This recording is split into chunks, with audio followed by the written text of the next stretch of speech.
The rain came down in sheets, drowning the world in cold and thunder. Mud swallowed her knees as she knelt, arms trembling, hair soaked and plastered to her face. Lightning flashed, revealing the silhouette of the man towering over her, broad-shouldered, cloaked, his expression twisted into something between rage and conviction. "Hold still," he barked. Raya flinched, but she didn't move. She had learned not to. Resistance only made it worse.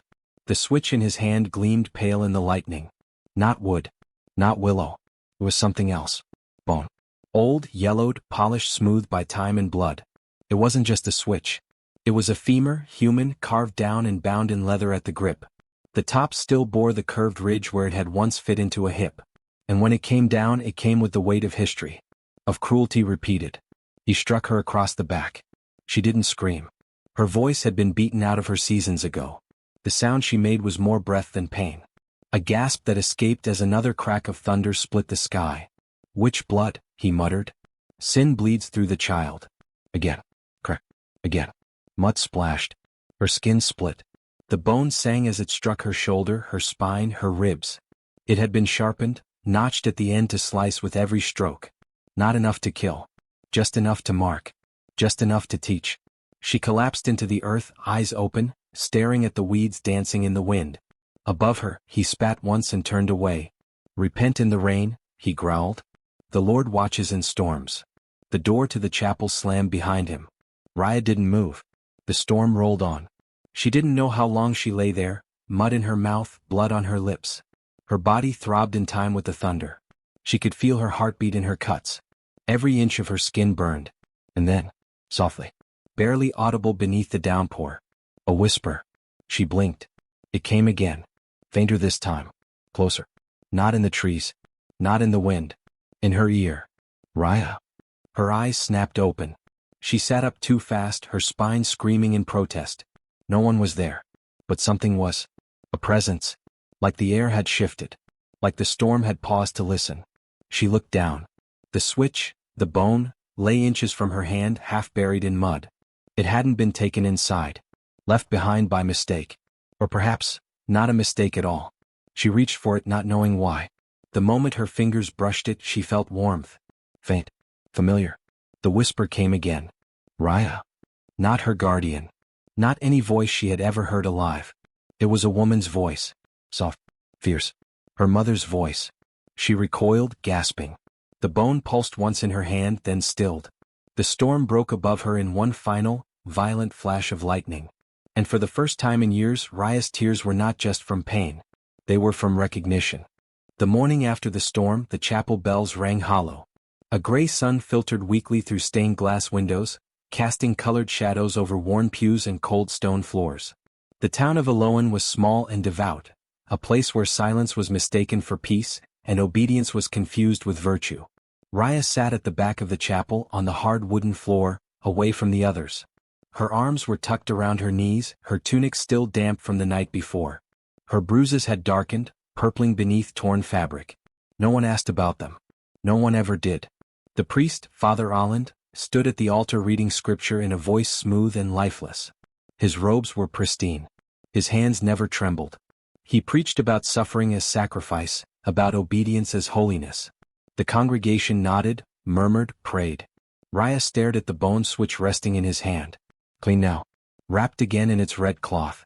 She could still feel where it had struck her, the ridges burned into her skin. But worse than the pain was the sound it made last night, the whisper. Her name.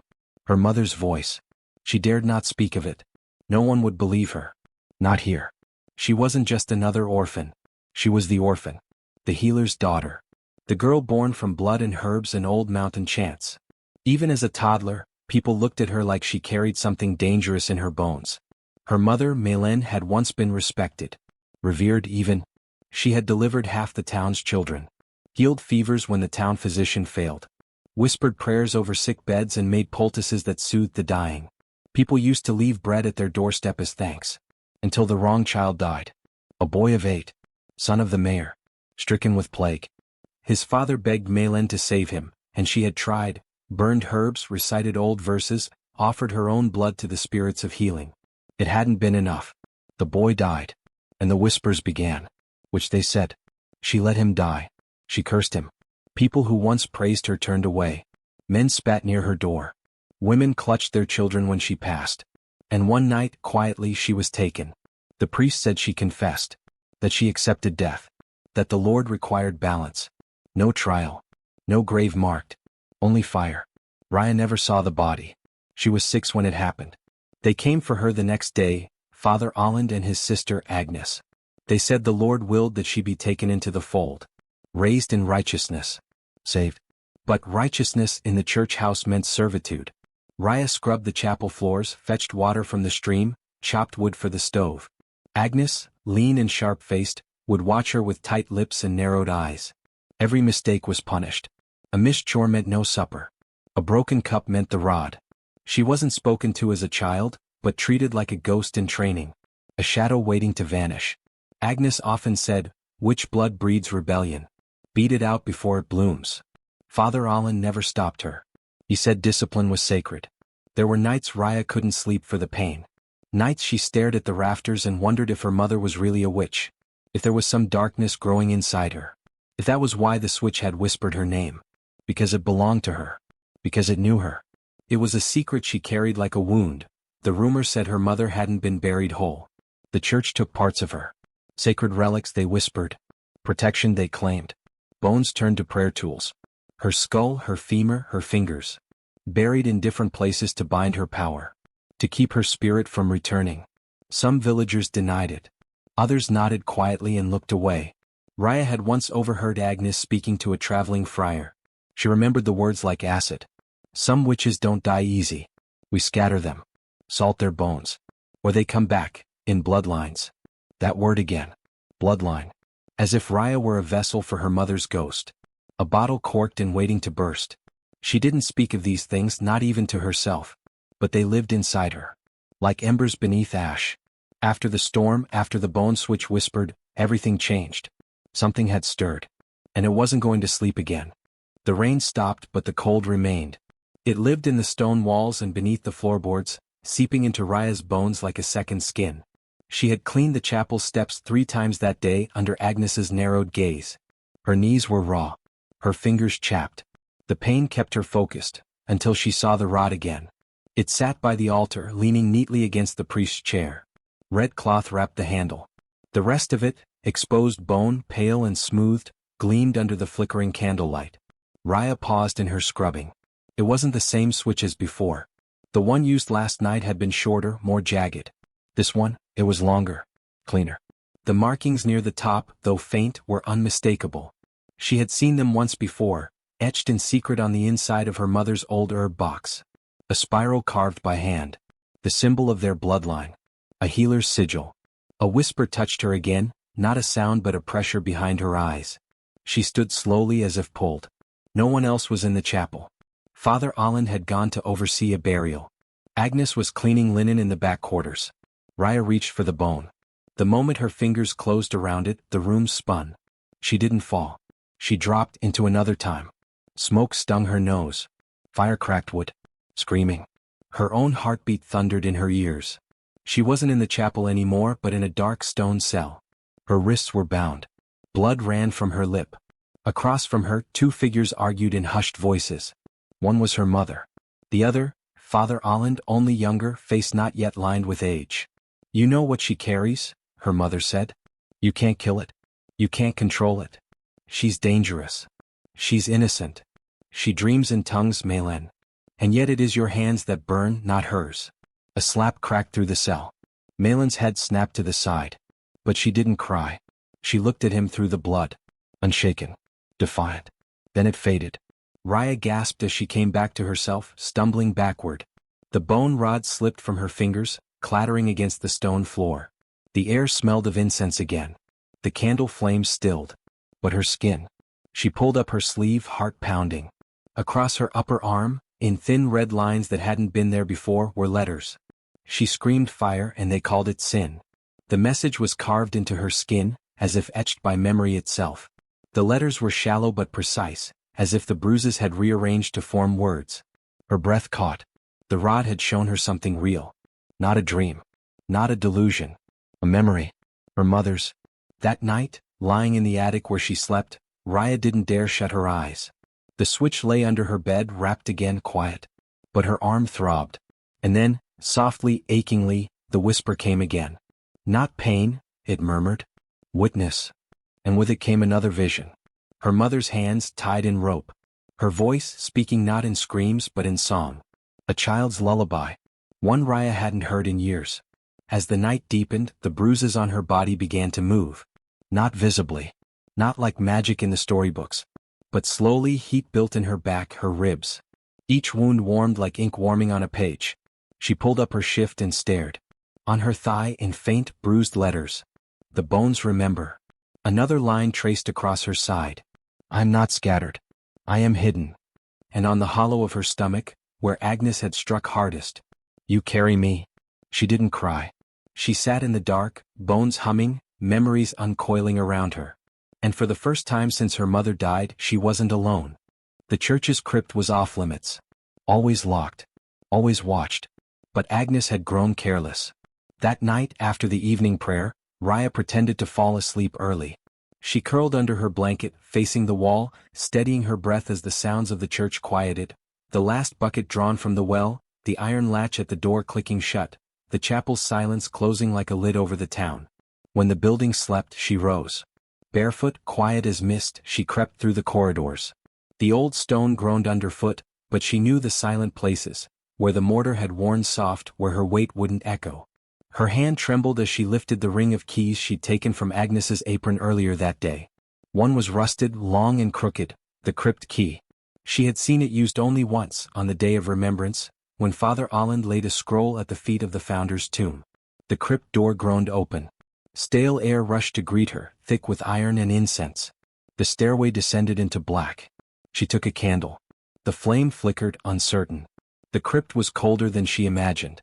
Rows of carved alcoves lined the walls, each cradling a stone coffin, some with names chiseled into their fronts, others left blank, their inhabitants forgotten.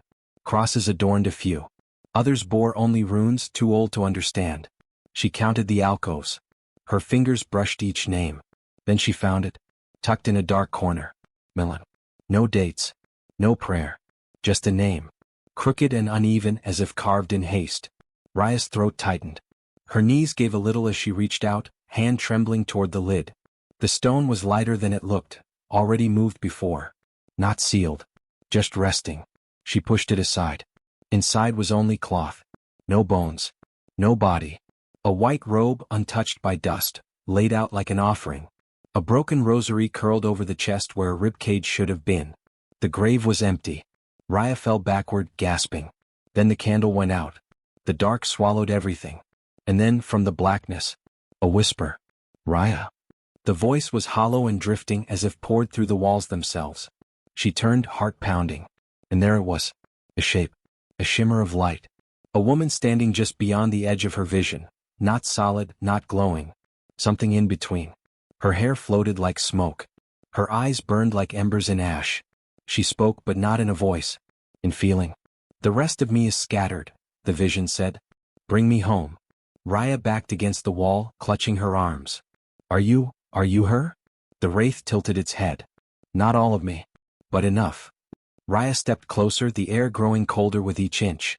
Why me? Because they tried to burn truth and called it cleansing. Because the blood speaks. And you listen. The light dimmed. The figure began to fade. Raya whispered, Where do I start? The last thing the spirit said was not in words but in memory. 7 locations. 7 bones.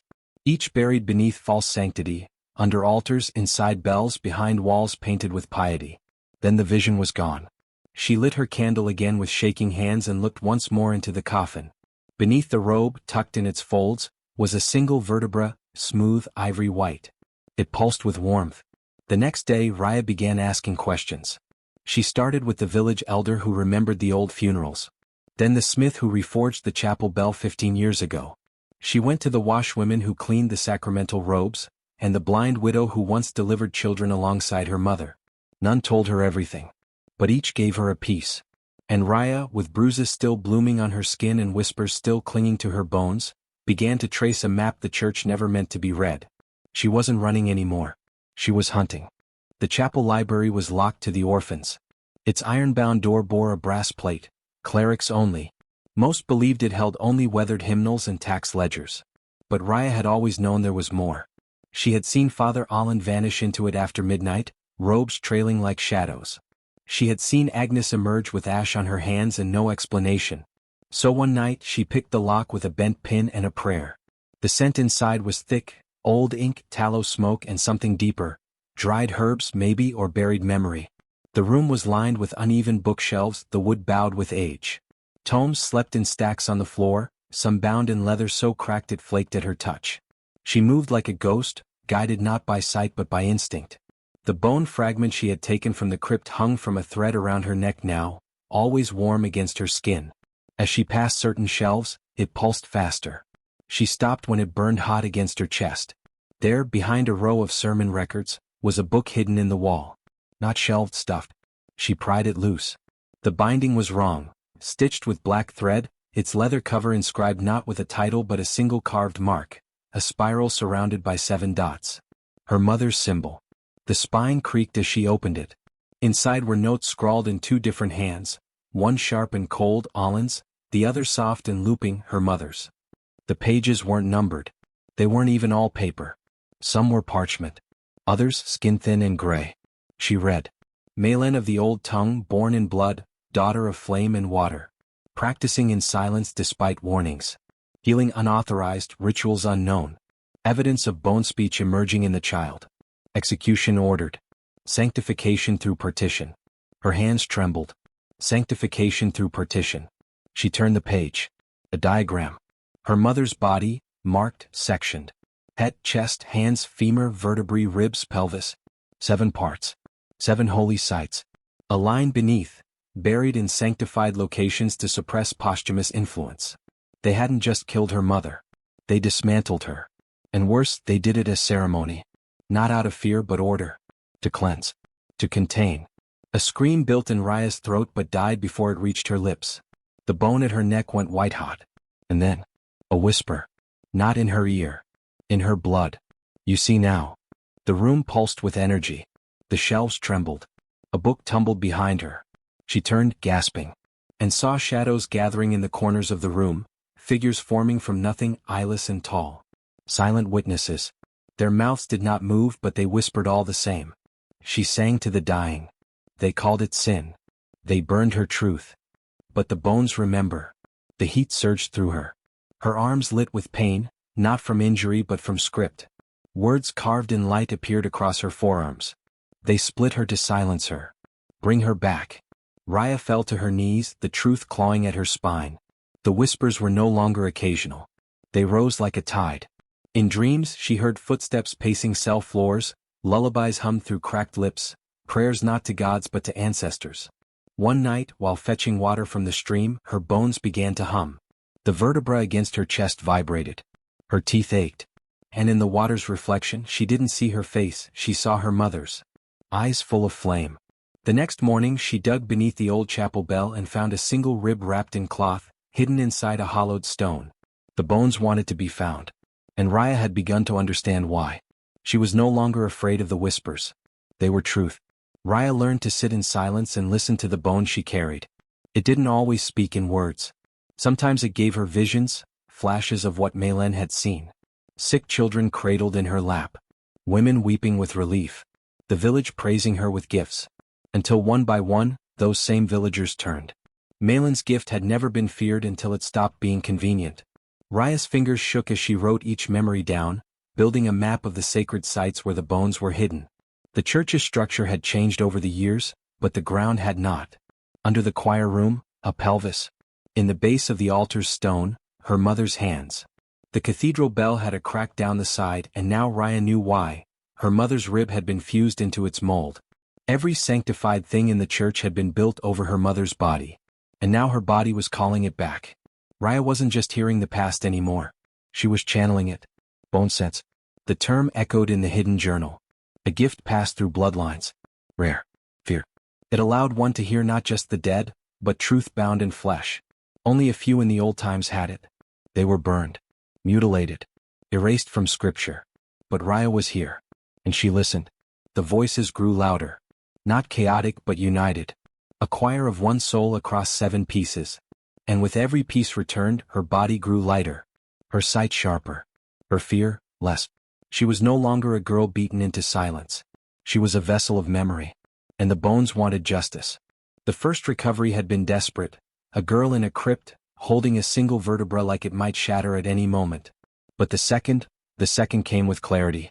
Raya had snuck into the bell tower just after dusk, her fingers blistered from the climb. The spiral staircase groaned under her weight, but the bone fragment at her chest thrummed like a compass. When she reached the iron bell, cracked along its rim, she pressed her palm against the metal. Heat surged through her hand. Not burning but binding. She felt something inside the bell. Something curved. Rib-like. She stayed until midnight, then pried open the baseplate using a rusted chisel stolen from the smithy. Beneath layers of soot and soot-blackened clay she found it, a rib bone bent slightly, bound in wire and ash. When she touched it, 1,000 heartbeats rushed into her ears. A memory of song. Her mother's lullaby, but this time, a child's voice singing with her. Raya clutched the rib to her chest. And something changed. Her mind sharpened. The world stopped spinning so fast. For the first time in years she could recall her mother's face clearly, the exact shade of her irises, the curve of her cheek, the scar on her left wrist from a clumsy garden knife. It was as if a fog lifted from inside her. As if her own bones remembered too. From then on, she followed the whispers without hesitation. In the floor beneath the pulpit, her mother's hands folded and hidden in a small wooden box. They pulsed with warmth when lifted.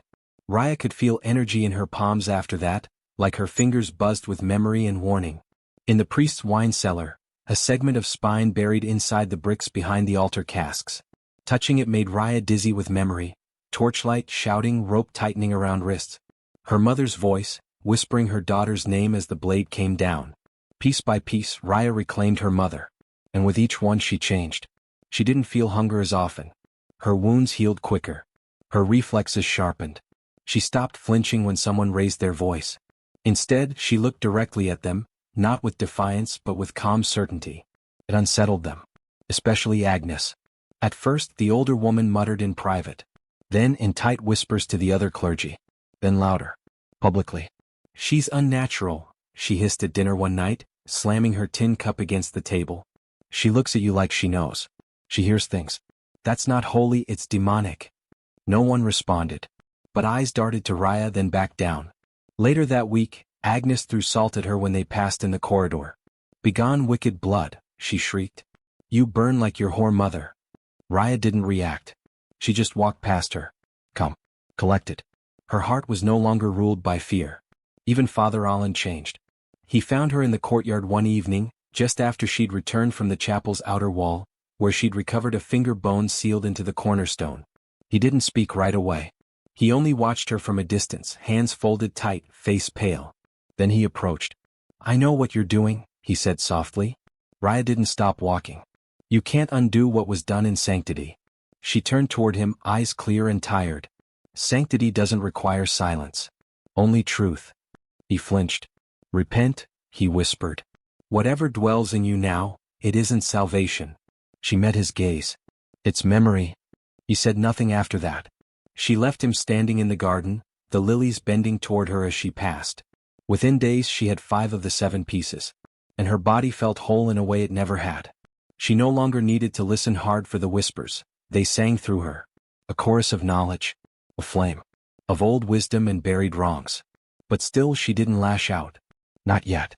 She walked the halls of the church house in silence, a shadow among the relics. Her bruises had faded, but her presence left people cold. As if she carried winter in her spine. She wasn't the frightened girl on her knees anymore. She was the carrier. Of bones. Of memory. Of reckoning yet to come. The night she returned with the final piece, the sky was clear, eerily so. No storm, no wind, just a thick silence pressed over the village like the breath before a scream. Raya moved through the shadows like a whisper, her hands wrapped tightly around the cloth bundle tucked against her chest. Inside it lay the skull, her mother's. Unearthed from the old grave beneath the northern statue of St. Harith, where the ground had always refused to bloom. It had taken her 2 hours to dig it out. And as she touched it, the rest of the bones hidden on her body pulsed in response. Her spine arched. Her eyes blurred. She felt heat surge through her chest like a sun igniting behind her ribs. The last piece. The crown of the mind. The voice. The memory made whole. She didn't run anymore. She didn't sneak. She walked through the chapel doors before midnight, head high, robes gray with earth, her long braid trailing behind her like a banner. The chapel was empty but not silent. The air buzzed with a hum just below hearing, like something too large breathing beneath the floor. She crossed the aisle where she'd once scrubbed blood and wax. Past the pew where Agnes had forced her to kneel. Past the pulpit where Father Allen preached of sin while hiding his own. To the center. The execution site. She laid the bundle on the stone floor. Then, slowly, she drew each bone from the folds of her cloak. The rib. The hands. The vertebra. The femur. The pelvis. The finger bone. And now last the skull. She arranged them in the shape of a body. Her mother's body. A candle flickered.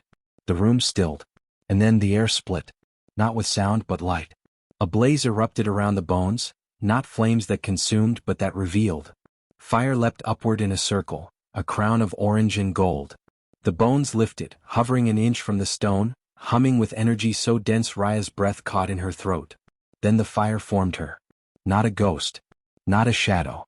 A figure of flame and memory, tall, robed in light, hair blazing behind her like a cloak of embers. Melon. Her mother.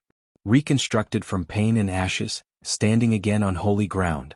But her face was not wrath. It was knowing. The chapel walls groaned. The crucifix cracked. The stained glass behind the altar shimmered, then shattered inward, shards raining like falling stars. Doors burst open. Agnes came running, wild-eyed, screaming. Witch. Demon. This is desecration. Father Allen followed, robe askew, holding a rosary that trembled in his hands. Malin turned to them. The flames flared, wordless but full of judgment. Agnes stumbled back, her scream turning hoarse. Her eyes reflected the fire, and behind the fear, something else emerged, guilt. Recognition. You said she was gone, she shrieked to the priest. You said the bones would never speak. Malin's hand rose. Not to strike. To show. Visions burst from the fire, images wrapping the walls of the chapel. Her death. The trial that wasn't. Her hands tied. The villagers watching. Allen's voice leading the charge. Agnes cutting the flesh from her bones. The fire pit. The ash. The truth.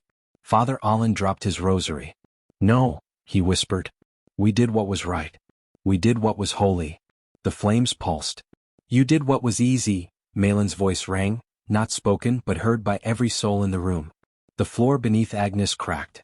Stones split in a line from altar to pew. Heat poured through it like breath from the underworld. Agnes turned to flee, but the flames caught her skirt. She shrieked, stumbled, and fell into the split earth. She did not rise. Allen backed away, hands up, face pale as milk. I was told she was dangerous. I didn't choose this. Malin looked at him. And then, slowly looked away. That mercy was the harshest sentence of all. The fire swept the chapel. Walls bowed. Roof beams glowed red. The holy water evaporated in steam. The sacred texts curled and blackened. Raya stood at the center of it all, unburned. The flames kissed her skin like silk. Her scars glowed gold. She did not weep. She did not flinch. She watched her mother become light. The bones fell gently to the ground. Cling. Oh. And the fire receded as if it had never been there at all, except for what it left behind. Silence. Ashes. In truth. Raya turned and walked out through the open chapel doors.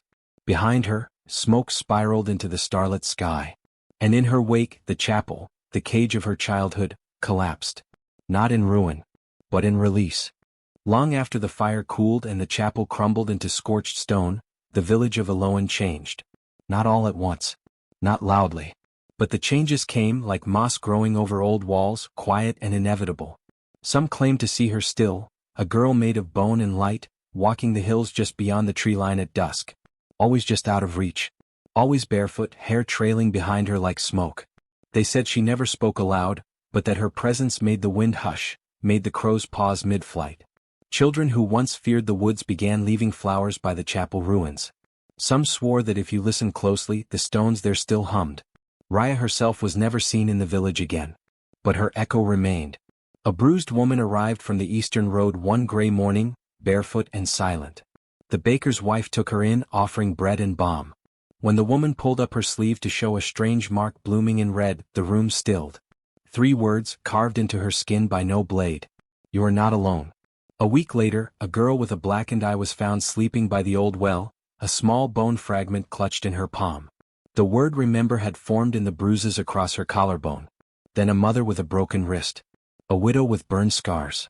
A young man with shaking hands and haunted eyes. Each came alone. None knew the others. All carried wounds. And all bore messages where their pain had lived. You are truth. You are flame. You are still here. The villagers whispered, then wept. And something inside them softened. The church was rebuilt, not in stone but in timber and glass. No altar, no statues. Just light and open air. They called it the House of Listening. It was tended not by priests but by those who had heard, and survived. Its walls bore carvings made from bone and old wood, etched with names no longer shamed. There were no sermons. Only silence and story. At night, the people gathered near the hills and lit lanterns for the forgotten. Each flame whispered upward like a breath, and though no one could say how, they all believed the bones heard. A new prayer began to pass from lips to lips, first in secret, then aloud. Let the bones speak truth. And they did. Because Leone remembered now. Not just what was done, but who had borne it. Who had walked through fire not to destroy but to free. Folktales grew around Raya's name. Some said she was a ghost. Others an angel of reckoning. A girl with her mother's spine and her own voice, strong enough to crack centuries of silence. But those who had met her, truly met her, said only this. She wasn't sent to burn the village. She was sent to make it listen. And ever after, whenever bruises bloomed where none should, or a whisper came in the hush before sleep, or a scar turned warm beneath the moonlight, someone would pause, place a hand on their skin and breathe. Let the bones speak. The sky was the color of deep iron, clouds swollen with unshed rain. In a cabin tucked beyond the village's edge, a girl lay still on a straw mattress, her breathing thin and sharp, each inhale like pulling glass. Her name was Leone, 12 years old. Her uncle said she had fallen from a tree. Her ribs told a different story. Her skin was bruised in long arcs, finger-width and familiar. Her mouth never spoke of it. But her eyes were quiet in the way that says, no one ever believed me. That night, as the hearth burned low and the old man snored in a chair across the room, the candle beside her flickered. Then dimmed. Then went out. And in the hush that followed, the girl stirred, not in fear but in awareness. A figure stood at the doorway. Tall, robed in cloth woven with bone. Runes stitched along the sleeves, faintly glowing. Raya. Older now. Her face no longer a child's but something older than years, weathered by knowing, by fire, by generations of memory burned into marrow. Her hair was silver at the ends not from age but from use. Her eyes, dark and steady, saw everything. She stepped into the room. The floor didn't creak beneath her. The girl didn't move. She didn't need to. Raya knelt beside her. Softly. Reverently. As one might kneel before a sacred altar, because this girl's body was one. Not of sin. But of memory. Her fingers brushed the bruises on Lyra's side. They glowed, a faint gold light pulsing like a heartbeat beneath the skin. Lyra's eyes widened. Not in fear but in recognition. And Raya spoke. Her voice wasn't loud. It didn't need to be. It was the kind of voice the bones themselves would still to hear. The body remembers. Lyra's lip trembled. One tear slipped down her cheek. But now, Raya continued, the body can speak. At her touch, the bruises shifted. Not in color but in shape, each mark rising slightly from the skin, curving into words as if carved by memory itself. He hurt me. I didn't fall. I matter. No one else was awake to see it. But she saw it. And so did the bones. Raya leaned in closer, brushing hair from the girl's face. You don't have to carry silence anymore, she whispered. The glow faded but the marks remained, truths now, not wounds. And then Raya stood. She didn't turn to the door. She simply vanished. As if the air folded her in. Lyra slept. Peacefully for the first time. In the years that followed, more stories came. Not of fire or vengeance. But of presence. Of a woman who appeared at night beside the broken, the bruised, the forgotten. She didn't always speak. Sometimes all she did was touch a wound and let it shine. Sometimes she left a single word behind, scratched into wood, or stitched into a hem or scrawled in ash. Remember. People stopped hiding their scars. They started listening to them. And in Leone, a new rite was taught to every child. If you are hurt and no one believes you, press your hand to your chest. Close your eyes. And say, let the bones whisper. Because they will. because they always have. And long after the chapel's ruins were swallowed by wildflowers, long after the house of listening had passed through a dozen keepers, the final message remained, etched into the stone beside the altar, carved not by hand but by bone. The body remembers. The body speaks. And we listen.